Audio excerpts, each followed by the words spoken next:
Takže dobrý den, milí posluchači a milé posluchačky. Dnešní díl Melville Papers bude trošku jiný než ty obvyklé, protože tu se mnou dneska není Vítek a nebudeme se bavit o žádné z našich knížek, ale u knížek i Melvilla zůstanem, protože si budu povídat s Veronikou González, což je naše produkční Melvillých audioknih a hlavně fotografka a spisovatelka, autorka románů Mezi nimi a blízcí. Ahoj Veroniko. Ahoj Zuzko. Děkuji, že jsi přišla. Děkuji za pozvání.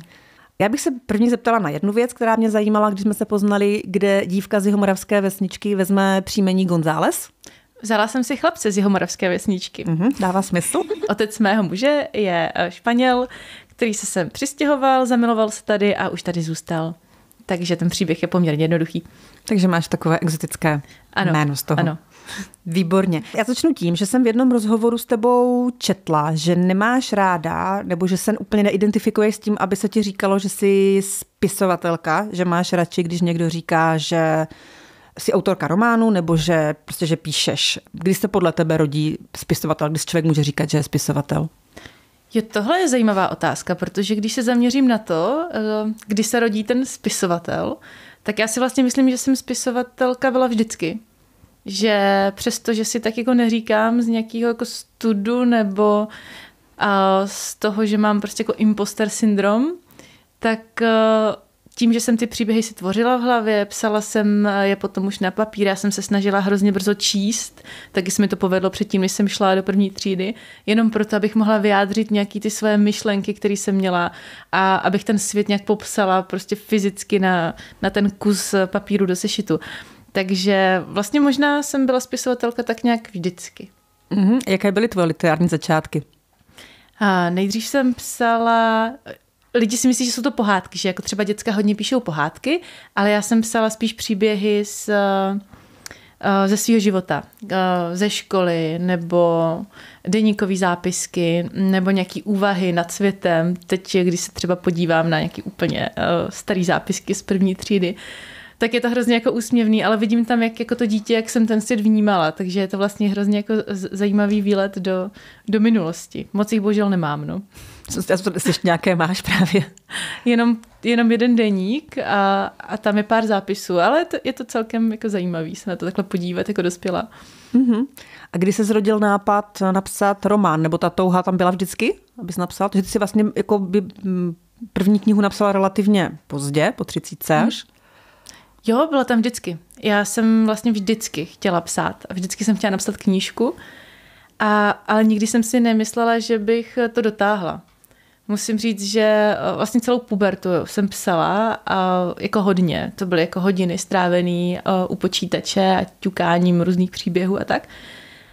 Ale nikdy jsem nebyla schopná to dotáhnout úplně jako do konce s tím, že bych byla ochotná to dát někomu číst. To byl ten největší problém. Pustit ten text a dát to číst někomu dalšímu.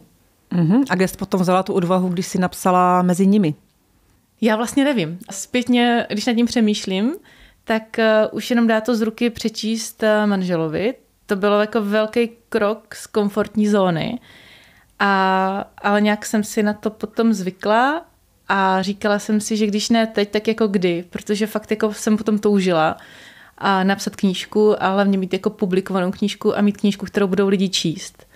Tak jsem to potom ještě ověřovala na různých beta čtenářkách a když řekli, že OK a že to baví, tak jsem do toho nakonec šla. No. Takže manžel byl tvůj první čtenář. Byl, no. A co na to říkal třeba i s ohledem na téma té první knihy? Dost to bavilo. Jako on ten žánr nečte a přesto ho to hrozně bavilo, což pro mě bylo jako důležitý. Taky vím, že by mě řekl, že je to třeba blbost.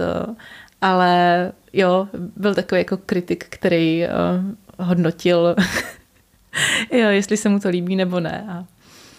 A jsem mu za to jako zpětně hrozně vděčná, no. To je hezký. Ty totiž nepíšeš o úplně lehkých tématech. Hodně rozebíráš komplikované vztahy, ať už teda rodinné nebo milostné a témata ztráty a hlavně, co mě hodně zaujalo v obou tvých knihách, že hodně boříš tu představu toho šťastného rodinného soužití na venkově, v tom lůně přírody, daleko od civilizace.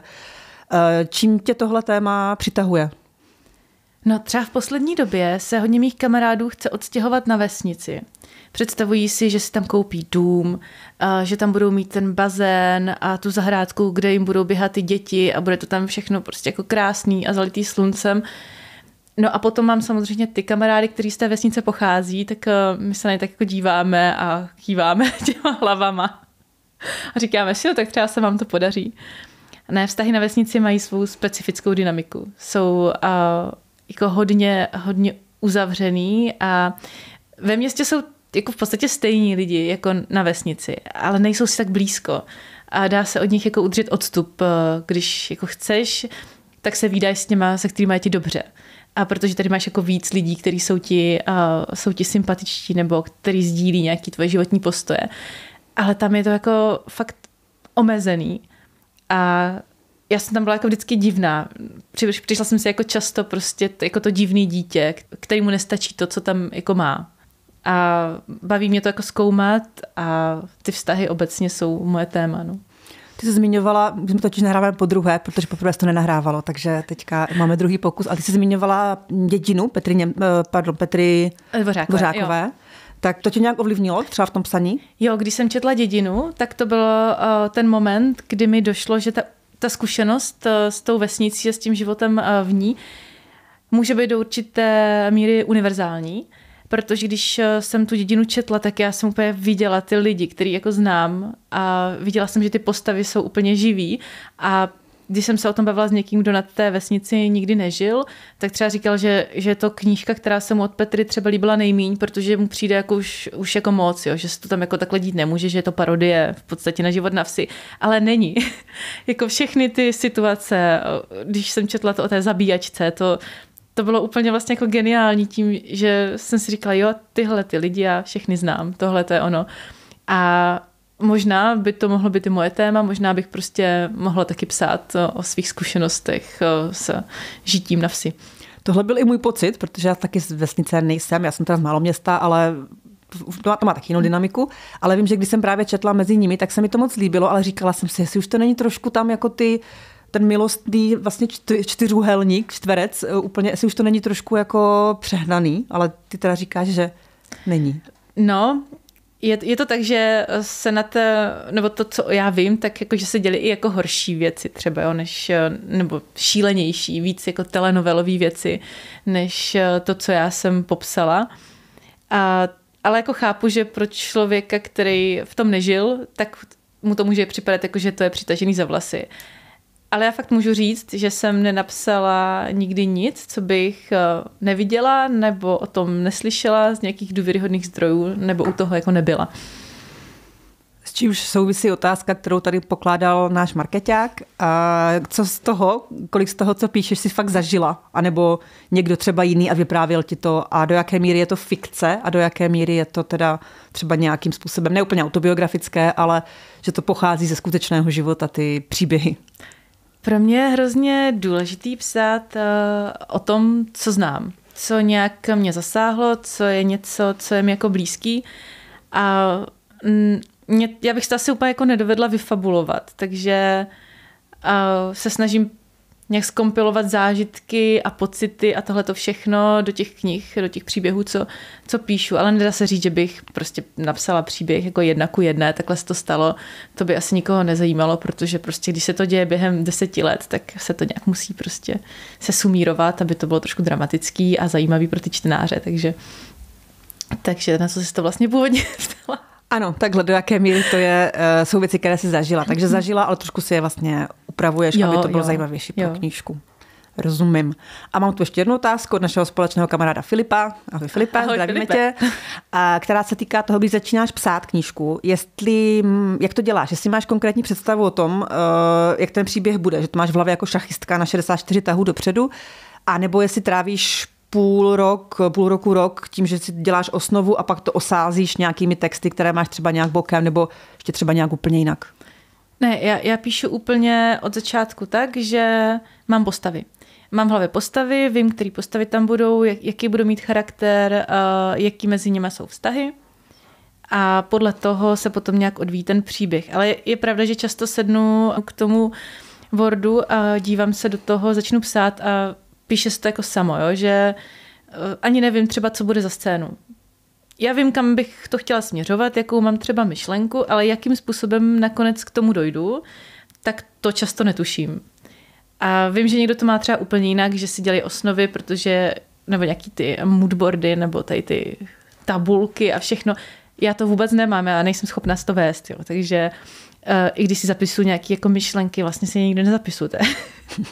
Chtěla bych si zapisovat myšlenky do nějakých deníčků, protože potom bych měla určitě jako víc nápadů a inspirace, ale ani toho nejsem schopná, takže celý ten proces psaní je takovej jako na punk, no. Takže máš ty postavy jako první. Ano, postavy mám a ty jsou pro mě nejdůležitější. Prostě ty musím znát úplně detailně, nejlíp. A z toho plyne další otázka, jestli tvoje postavy mají, do jaké míry mají taky konkrétní předobrazy, jestli vychází z lidí, které znáš. Jo, určitě, protože já si myslím, že jako každý člověk, co píše, tak vychází z lidí, který zná. A není to nějaká forma autobiografie, to jako ne, ale jsou tam jako různé vlastnosti a charaktery a specifika těch lidí, který oni mají. A na mě je, abych to dala nějak dokupy a našla těch motivace, proč to tak třeba mají. A to já už si třeba úplně fabuluju, když vím o někom, že se mi zdá, že je prostě třeba protivnej, nebo že se mi s ním nedobře tráví čas, tak přemýšlím nad tím jako proč, jako jaký je ten důvod, nebo třeba jestli odráží něco ze mě. Takže se fakt snažím o tu introspekci a o to jako zkoumat ty vztahy tak nějak ze všech stran. Já na tebe někdy prásknu, že mám pocit, že když jsme třeba někde na obědě nebo něco a někdo něco říká, jak ty tak úplně se jako to vnímáš a jak si to poznamenáváš do hlavy a vždycky pak přemýšlím, co z toho se objeví v dalších knihách. Cenu nikdo nepůjde na oběd. A děláš to, nebo je to jenom nějaká moje paranoia nebo zbožné přání? Dělám to. Jo. Dělám to, já to vlastně dělám pořád. A to asi souvisí s tím, jak se ptala na to, jak vzniká ten spisovatel, tak já jsem to dělala úplně od malička. Já jsem ve školce poslouchala, jak se baví učitelky. Mě vůbec jako nezajímaly ty hry mezi dětma s panenkama. Já jsem prostě jenom chtěla poslouchat, co si říkají ti dospělí. A potom jsem to přetvářela. Já jsem jako říkala doma potom šílený historky, jo, že třeba zabila paní učitelka kočku. Jo. Ale jako za mě to ne... Velmi oblíbená žákyně, typuju. No byla jsem celou... Celá základka, to byla krása.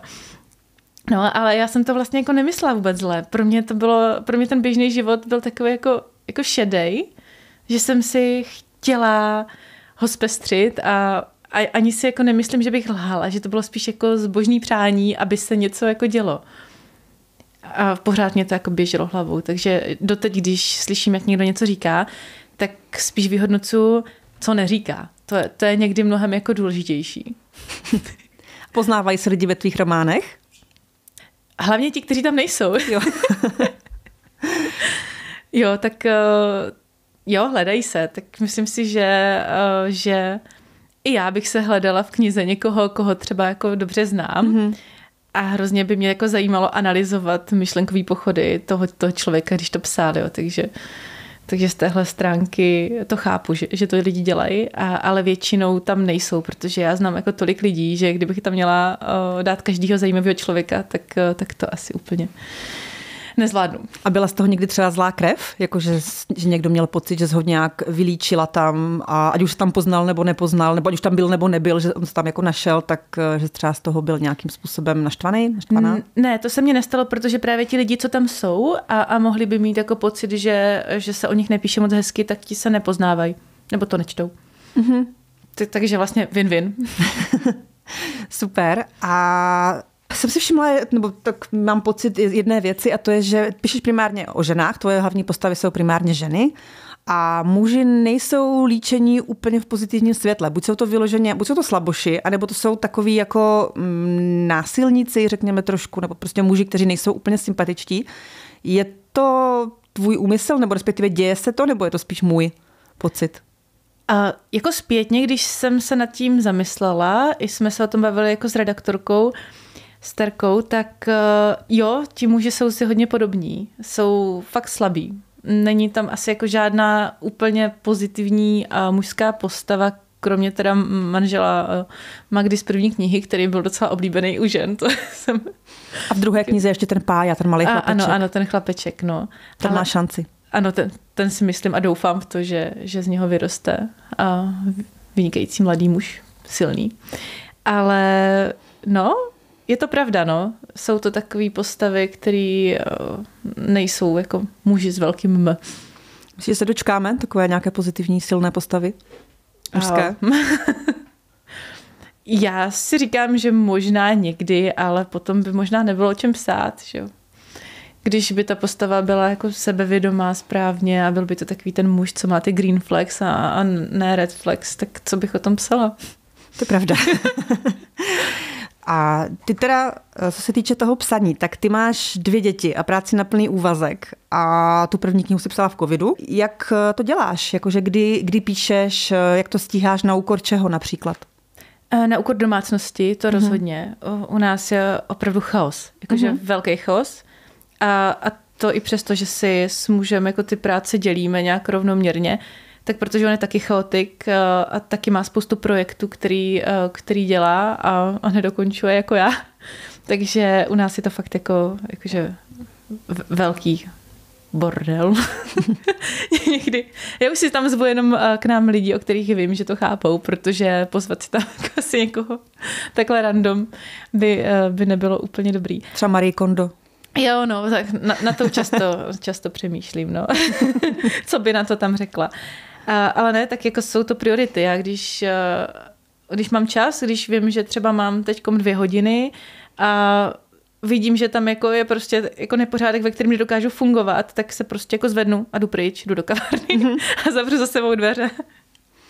A naučila jsem se to. Ty výborný typ. Ano. Já začnu uklízet a není to většinou moc k ničemu, no. No, přesně, musíš jako, hele ten čas, já třeba uklízím, když jsou doma děti, což je jako házet hrách na stěnu, ale když prostě jsou doma děti, tak já dělám takový ty práce, na které nepotřebuji jako velký soustředění. Ale když mám fakt ten prostor, kdy mám to okno, kdy můžu jako tvořit v klidu, tak to využiju. A líp než na čištění oken nebo praní. Máš nějaký rituál psací? Vůbec ne. Nebo možná vlastně jo, možná jo. Já si udělám vždycky kafe, když jako začínám psát, tak to možná je můj psací rituál. A taky často píšu v pyžamu, když jsem doma, no. Protože si mi chce ztrácet čas převlíkáním a je to nepohodlný a tak. Ty jsi teda napsala 2 knihy, první se jmenuje Mezi nimi, druhá se jmenuje Blízcí. Jaký k ní máš vztah? Je to jak s dětma, že máš ráda obě stejně, anebo máš jednu radši než druhou třeba? Já mám k ním asi ke každé úplně jiný vztah, protože mezi nimi byla fakt jako první knížka a tu jsem si jako vydřela úplně. Celou úplně od začátku s tím, že jsem nevěděla, jestli to někdo jako vůbec vydá, s tím, že jsem psala ten průvodní dopis na nakladatelství a bylo to celý od začátku tak jako nejistý. Psala jsem to hrozně dlouho. Měla jsem problém s tím najít ten hlas, kterým to chci jako vyprávět, jak to chci pojmout. Bylo to obtížné, protože tam mám 4 vypravěčky, přičemž každá má nějak jako svůj hlas a musela jsem jim najít jazyk, kterým budou vyprávět, aby to bylo věrohodný. Takže bylo to jako mnohem těžší, pořád jsem to přepisovala a pořád jsem si nebyla jistá tím, jestli to lidi zaujme, jestli je to jako dost. A u Blízkých to bylo už vlastně jako daný. Já jsem věděla, že mi další knížka vyjde, protože mezi nimi mělo docela úspěch, takže jsem si jako sedla a psala jsem a už jsem nějak jako věděla, jak to chci napsat, už jsem věděla, co funguje a že se najdou lidi, kterým se to bude líbit a budou to číst. A Blízcí potom měli teda obrovský úspěch. To bylo už vlastně v době, kdy to ještě byly jenom čtenářské kopie, tak byl obrovský úspěch. Vyprodalo se to, pokud vím, během pár týdnů, ta knížka, první náklad. Jak to bereš, takovýhle úspěch? Dneska jsi tady došla do práce s obrovským rozhovorem z Vlasty. Tak jak to vnímáš, takovýhle úspěch? Máš toho radost? Tak jasně. Mám velkou radost, ale nečekala jsem to takhle. Bylo to pro mě překvapení, že ti blízcí takhle rezonují, protože mě jako nedocházelo, asi si myslím, že jsem napsala jako horší knihu, než jsem napsala a muž říkal, že tohle teda nemám říkat, jo. Já jsem si říkala, jako co na tom ty lidi jako takhle bere. Snažila jsem se to pochopit. Je to nesmírně strhující, je to strašně čtivé. Od první věty, která je... už jako první otevírací scéna té knihy je velmi, že to člověka zaujme, že tu knížku buď teda začne číst dál nebo odloží. Sice můžeš říct, čím začíná kniha. Hlavní hrdinka vylívá krev z menstruačního kalíšku a cítí úlevu. Tuhle větu a tak jako jedinou si přečetla moje mladší dcera a zavřela to. Ona ještě malá. No jenom. No, takže pro mě to, no, ale děkuji, že to říkáš, protože pro mě je jako hrozně těžký přijímat tady tuhletu pozitivní zpětnou vazbu, že mnohem jako přirozenější je pro mě přijímat tu negativní zpětnou vazbu. A přijímat tu pozitivní, hrozně se s tím učím pracovat. A děsně z toho vážím, jo, že mi ty lidi píšou a často mi píšou na Instagramu osobní zprávy, že je to zasáhlo, že mají podobnou zkušenost třeba i s tím násilím, který se tam objevuje a že jim to třeba něco otevřelo. A já si to fakt jako vážím, že jim to stojí za to mi tu zprávu napsat, protože mi to pak tomu hrozně jako motivuje, abych psala něco dalšího. Jo, já jsem na databázi knih četla pár pozitivních recenzí, ale v té pozitivní recenzi stálo, že je to takový hezký románek, taková Lenka Lančová pro dospělé. Vnímáš tohle jako lichotku, nebo ani moc ne, protože... Jako u toho, mezi nimi, jo, ani jako moc ne. A zároveň vlastně, jako to byly knížky, které jsme hltali, že jo? To jo. Ano. A já teďkom zpětně samozřejmě vůbec jako necítím ty příběhy, které Lenka Lančová jako psala jako v pořádku. Ano, no to nezastárlo dobře. Ne? No, nezastárlo to dobře. Ale vlastně si vzpomínám, že tenkrát ona nějak jako dokázala udělat to, že ty jste jako ta 12letá četla a měla vlastně jako pocit, že píše o tobě. Nebo že s tím nějak jako seš v souladu. A jo, ten styl, která jako hodně mezi nimi napsaný, je takovej, jako její podobnej, určitě. Ale zároveň si myslím, že to téma je jako úplně jiný. A je to pro starší čtenářky. A že to jako, jo. No a u těch blízkých už se to jako neděje, ale já si myslím, že to je i tím, jak je to knížka jako propagovaná, nebo jakou má obálku, jak prostě je to vnímaný, že mezi nimi vyšel s tím, že to jako román pro ženy, taková jako možná lehká četba, s tím, že hodně žen si to koupilo jako lehkou četbu a pak některý jako z toho nebyli úplně jako nadšený, že si mysleli, že tam bude takový ten klasický krásný muž, který tě obdělá na pláži a bude to jako všechno krásný a zalitý sluncem. Ale to tam v skutku neděje. No, to tam jako není, protože mě vlastně jako na té knize nepřijde romantický jako nic, jo. Ne. Tam to není romantika. Ne. To je jako toxický a ty vztahy nejsou jako hezký, jo. Takže moje představa romantice asi trošku jiná. No.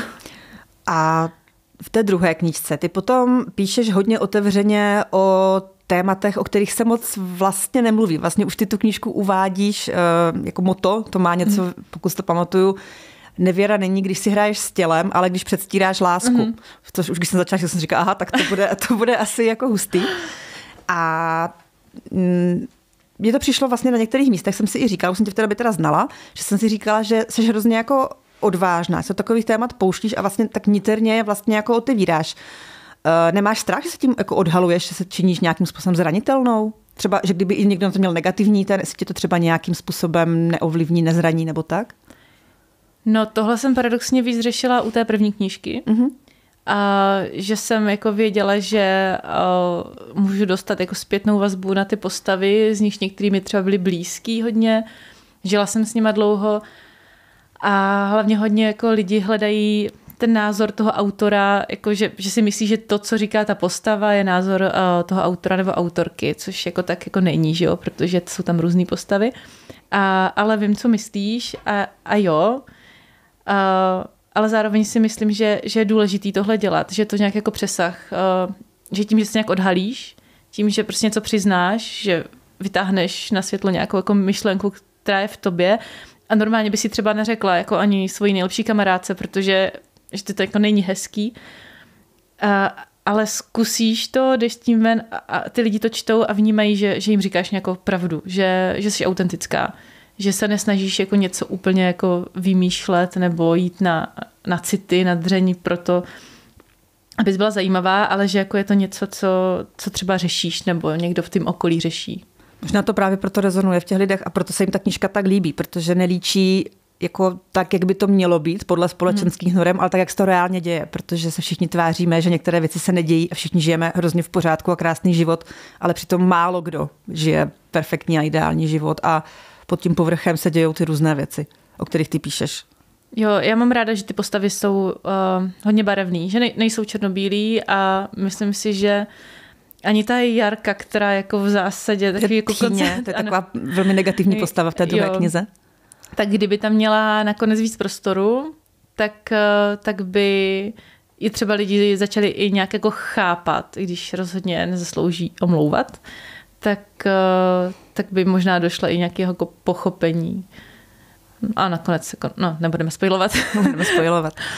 A tím, že teda máš tam nějaké ty témata takové trošku, řekněme, společensky třaskavat, že to teda nevěra nebo nějaké velmi komplikované vztahy, co se týče toho, kdo s kým předtím a potom a tak, taky nějakým způsobem se tam objevují queer témata. Máš na to třeba nějaký negativní feedback? Protože já jsem trošku ti predikovala, když jsem to četla, že to schytáš a zatím mám pocit, že to úplně neschytáváš. Schytáváš? Moc ne. Já jsem z toho hrozně překvapená, tady konkrétně z toho, že to neschytávám, no. Jako objevily se názory, že ten queer příběh, který tam jako z nějakého důvodu je, takže je zbytečnej, ale to bylo snad jenom ve 2 nějakých jako případech. A potom někomu přijde jako ten konec, že to je nevěrohodná věc. S tím koncem je zajímavý, že hodně lidí to bere jako happy end, jo? Že jsem jim jako dala happy end a já si to třeba jako nemyslím, jo. Ono to nějak skončilo, ale ten konec vlastně jako začátek něčeho, co bude pokračovat dál a co bude mít nějaký svůj vývoj. A ten já si jako myslím, že nebude úplně pozitivní, než bych chtěla brát jako čtenářům a čtenářkám iluze, ale takhle jako jsem úplně nevnímala, že jsem napsala happy end. Teďka si asi hodně iluzí teda vzala, si myslím, že spousta lidí si říkala, tak je to takové to happily ever after, ale tak nebudeme spoilerovat, přečtěte si to, je to výborný, stojí to za to. A teďka skočím k něčemu trošku jinému. A co čteš ty sama? Čteš knížky z čtenářka? Jo, čtu. Teda teď hodně poslouchám, že jo, audioknihy od Melvilla. A jsou vynikající. Nenápadný produkt placement. Ano. A já čtu hrozně ráda společenskou prózu, současné autorky. Miluji Sally Rooney. Sally Rooney je pro mě někdo, kdo dokáže tak krásně popsat jako milostný vztah 2 i více lidí. A v intermezzu byly i třeba sexuální scény, jsou jako božský. To je tak přirozený, tak krásně to plyne. Není v tom kýčení žádný klišé, je to fakt krásný, že jo. To četla z intermezzu, že jo? Četla, ano, tam je právě krásně, jak je to strašně vlastně hot, i když je to hrozně nevinný. Ano. A nejsou tam žádný jako sixpacky a rty vonící po jahodách, je to úžasný. Ano, přesně, je to fakt jako, je to boží. A potom ještě Marta Dzizo, což je právě autorka, jejíž citát jsem si půjčila na začátek Blízkých. Tady vyšly teďkom 2 knížky, Jahodová sezóna a Slast. Jsou to takové jako útlý novelky, ale třeba Jahodová sezóna je tak geniální kniha, kterou by si měla přečíst jako každá žena. Je to o lásce a erotice, ale přesně napsaný takovým způsobem, že to úplně prostý všech klišé a zároveň se v tom jako každá najdeme. A z českých autorek tak třeba Petra Soukupová je někdo, kým jsem vlastně jako začala, čím jsem si otevřela tu cestu ke čtení jako českých autorek a fascinoval mě hlavně ten způsob vyprávění. Tím, jak nehodnotí, ale jenom skrze nějaký jako situace, ty se vlastně jako dostaneš k tomu, jak ten člověk se cítí a seš tam, prostě znáš to. Jak přijde ti, že prostě seš jedna z těch postav často a umí to fakt dobře. Ona taky vlastně často líčí ty dysfunkční vztahy, ať už teda ve městě nebo na vesnici. Jo. Ano, její kniha Pod sněhem, to bylo vlastně první, co jsem četla, tak to tam se asi snad jako najde každý. A kdybys měla říct jednu absolutně nejoblíbenější jako knihu tvého života, co by to bylo? Ptáci v trní. Ptáci v trní. Určitě. Ne, jo, když se nad tím zamyslím, tak Ptáci v trní, ačkoliv si lidi myslí, že je to jako Červená knihovna kvůli tomu filmu, který je hroznej, nebo ty 4dílnej seriál, tak není. A ta knížka je fakt jako hrozně kvalitní a řeší tam ty rodinný nebo generační traumata. Řeší tam fakt jako brutální generační trauma a přenos z matky na dceru. A řeší tam otázku jako víry, tu lásku, jako jasně, je tam hot kněz, že jo, co si budeme. Jsem to nečetla, takže se přiznám, že ale píšu. No, hele, určitě se ti to, myslím, že si to bude líbit, protože je tam popsaná i druhá světová válka, vlastně celý ty generace lidí, kteří žili v Austrálii na těch s těma ovce. Vlastně ne fakt, jako je dobrý, doporučuji, výborný. Dobře. A máš nějaký jako vzor? Inspiruje tě někdo, nebo spíš opravdu píšeš úplně podle sebe? No, já jsem hrozně jako dlouho se snažila najít ten svůj jako hlas, to jak budu psát. Ta Petra se mi jako líbila, jak píše, ale zároveň jako nebylo to úplně jako, bylo to velmi minimalistický, jako až moc na mě, jo? Že jako já zase tak minimalistická nejsem. Ty nejseš vůbec minimalistická, Verčo. Naopak bych řekla extrémně maximalistická. Ano. Tak nakonec jsem si řekla, že to budu psát tak, jak kdybych to prostě vyprávěla kamarádce. Prostě tak, jak mi to nejpřirozenější a že to vyzkouším, jestli to bude fungovat. A když bude, tak bude a když nebude, tak zkusím něco jiného nebo už nic. Já bych asi už neskusila nic, no, kdyby mě někdo odmítl. Ty teda kromě toho, že píšeš, tak jsi fotografka. Teda teďka to máš trošku nějak zapauzované, to focení. Ale prolínají se nějak třeba tady tyhle dvě profese v tom, jak třeba nahlížíš na lidi nebo tak? Myslíš si, že to má spolu nějaký souvis? Jo, určitě. Jsou to příběhy. A emoce. A když píšu text, tak aby byl jako dobrý, musí v něm být emoce. Ten text musí jako vzbuzovat nějaký pocity a aby fotka byla dobrá, tak musí dělat úplně to samý. A jako jasně můžou se fotit fotky, které jako nezbudí žádné emoce, ale mě to nebaví. Já potřebuju toho člověka trošku jako poznat, u toho focení se to jako často stává, ti lidi jsou zranitelní často už jenom tím, že jako na ně míříš ten foťák a ne každému je to příjemný, spíš si myslím, že většině lidí jako je to nepříjemný a taky vychází z nějaké své komfortní zóny a hrozně mě to baví na tom, jo? Jako jak jsou tam ty interakce, jaký mají ty své příběhy, jak se mi třeba s něčím svěřují, nebojte se, nepoužiju to potom většinou. A je to hrozně fajn, takže jo, emoce a ty příběhy pojí tady tyhle ty dvě věci, který mám ráda. A jaký je tvůj proces tvůrčí, když fotíš? Jak se snažíš teda vytvořit, aby tam byly ty emoce, aby se lidi cítili dobře? Já se hlavně jako snažím se být zase jako autentická, snažím se s nima navázat nějaký jako vztah nebo možná ani vlastně ne, možná právě naopak, možná docela zrcadlím. Možná jako nakonec nejsem autentická, tak beru zpět, ale zrcadlím je. A dokážu dobře odhadnout, co ten člověk jaký je, jestli potřebuje delší prostor, nebo jestli mu pomůže, když si dá skleničku vína, nebo jestli mám jako mluvit víc nebo míň. Jo, tak to asi dělám, no, že prostě se na něho naladím. A nesnažím se mu vnucovat žádnou jako svou představu. A vždycky se snažím toho člověka jako povzbudit, ale ne tak, aby si myslel, že jako mu mažu med kolem huby. Prostě najdu si na něm něco, co je na něm jako opravdu krásný a třeba to jako vyzdvihnu. Občas se mi povede udělat jako fotka v průběhu, která si říkám, jo, tak ta je jako fakt perfektní, tak mu ukážu. On si říká, že to jsem já, tak to je tak jako super. Takže takhle to dělám. No. Já musím říct, že já o tebe fotky mám, jsem trošku návodné otázky. A že teda, když jsi mi je poslala, tak já jsem z toho byla úplně v šoku. Jsou to fotky, které jsou jakoby v prádle, nebo první oblečené, potom v prádle, potom i nějakým způsobem neúplně oblečené a byla jsem v šoku, jak jsou strašně krásné, ačkoliv nejsou retušované.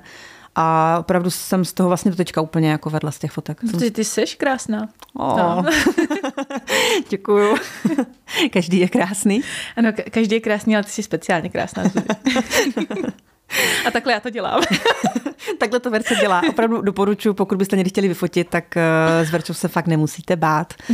A mám tady poslední 2 otázky.